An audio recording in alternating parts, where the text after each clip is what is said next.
Hi, everyone. Today we're going to be talking about the progressive movement, otherwise known as the progressive era. And progress means change to go forward. And this is a time period where there's a lot of change. And the causes of the progressive movement are there was economic exploitation, formation of trusts and monopolies, and exploitation of natural resources. So a monopoly is where one company controls everything. Same thing with the trust. So a lot of things were unfair as far as pricing. There was also a lot of political corruption during this time. And this means politicians were taking money for favors.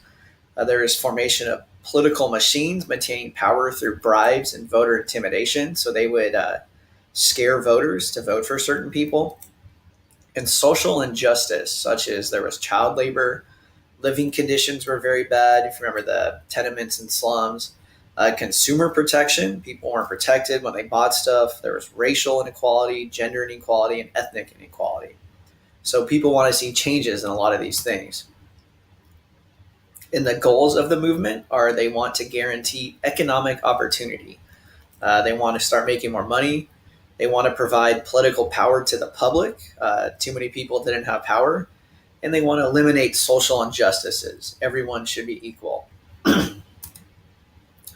There's something called muckraking progressive leaders, and muckrakers are individuals who attempted to expose corruption and inequality during the progressive era in economics, politics, and society. So lots of times these are journalists. They were people who would write articles or maybe write books about things that were corrupt.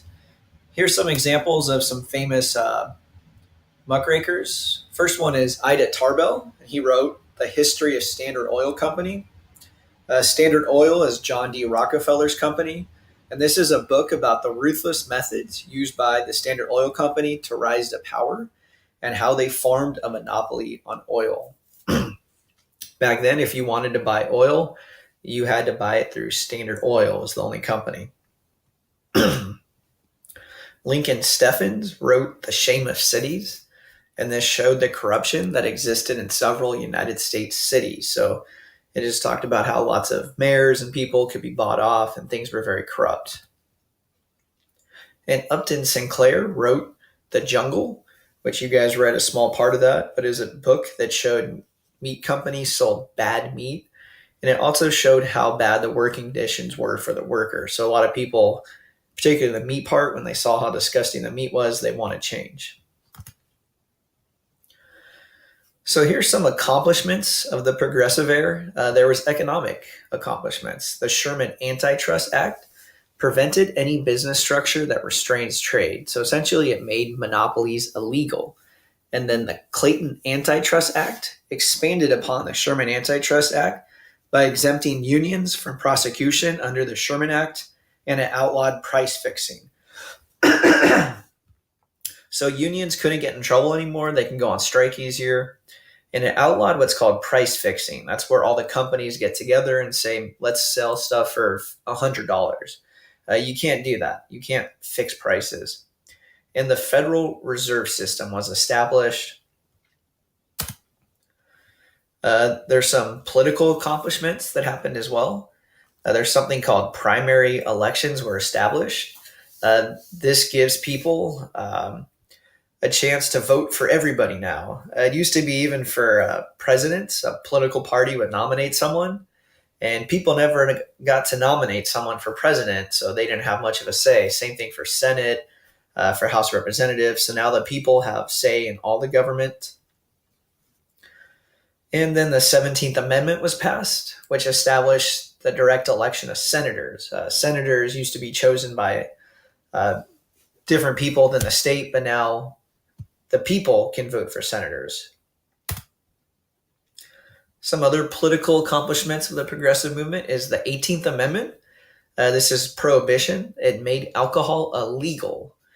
And the 19th Amendment is women's suffrage. Remember, suffrage means vote. It gave women the right to vote.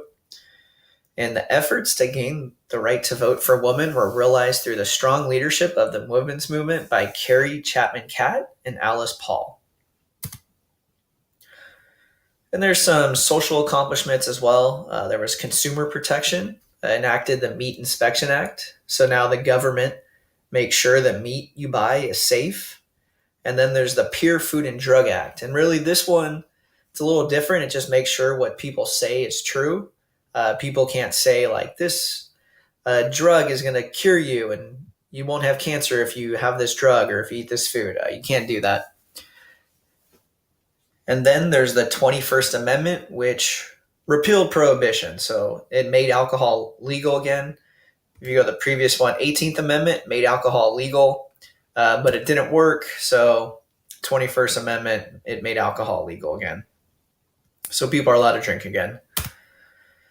And there's a few state level accomplishments as well that are important. There's something called an initiative, and this is a law that begins with people. So people can actually start getting signatures. If you want to create a law and you get enough people to sign, you can help create a law if you want to. There's a referendum. Voters get to approve a change to a law. It used to be lawmakers would make a law or someone would help make a law, but then they would completely change the law. And the people had no say. They couldn't vote. But now if there's changes to a law, voters get to approve it.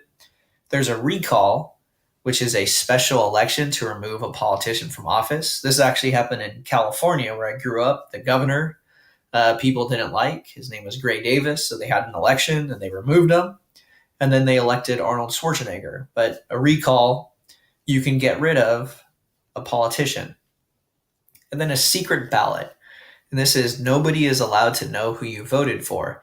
And this is important because people can't intimidate you if they don't know who you voted for. So now your ballot, when you go vote, it's a secret. And the secret ballot weakened political machines and city bosses. All right, if you guys have any questions, let me know. The test is going to be next class, so make sure you're studying.